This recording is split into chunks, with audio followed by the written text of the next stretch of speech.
Hey, beautiful soul. Welcome to Malaology. I am Teresa, Doctor of Metaphysics and OG Mala Maker, here to talk about meditating with your mala. So there are different kinds of meditation. I'm not just talking about mantra meditation with your mala. There are different kinds of meditation that you can use your mala for, but there are other kinds of meditation you don't generally want to use your mala for. Each of us has a different energetic body and a different combination of elements within that are supported, healed, or empowered by different activities or lack thereof, right? So your typical meditation that people think about, where you're sitting and you're just waiting for your thoughts to come and then releasing them, that's not for me. That's great for my husband. He can do that every day, not me. Um, I, I, I accept that about myself now. And the wonderful thing that I've discovered is there are lots and lots of other forms of meditation that I can practice daily that don't feel like such a chore. They feel like a joy when I practice them, right?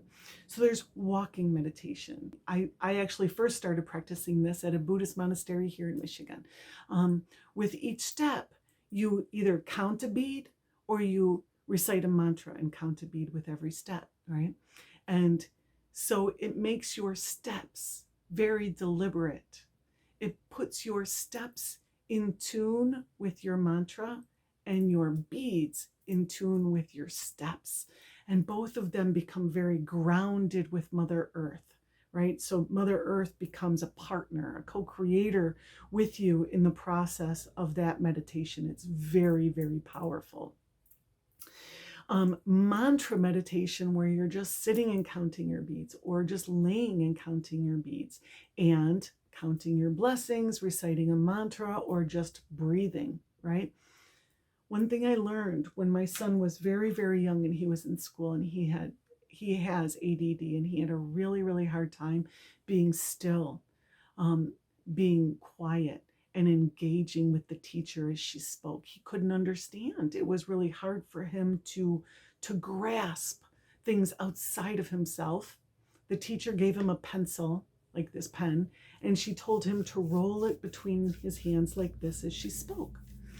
And as he rolled this pencil between his hands like this while she spoke, it grounded him and it engaged his body in the listening process, so that he was fully engaged with what the teacher had to say. He was able to focus because his body was therefore focused. His body was given something to do, but the intention behind that act was to pay attention to the teacher. It was a magical discovery. And when I started practicing with malas, I discovered the same feeling as I brought the beads between my fingers like this. It feels the same as rolling that pencil between my hands. It engages the body. So when you incorporate body, mind, and spirit into an activity, you have empowered it as much as you can. You've empowered yourself as much as you can. You've become a co-creator with spirit when you do that. So by practicing mala mantra or even breath work or counting your blessings or whatever with your mala, you are incorporating body, mind, and spirit. That energy of all of your auric body into that meditation. There's nothing wrong with the very passive meditation of just emptying yourself. That's beautiful, that's wonderful, but it's not all there is, right?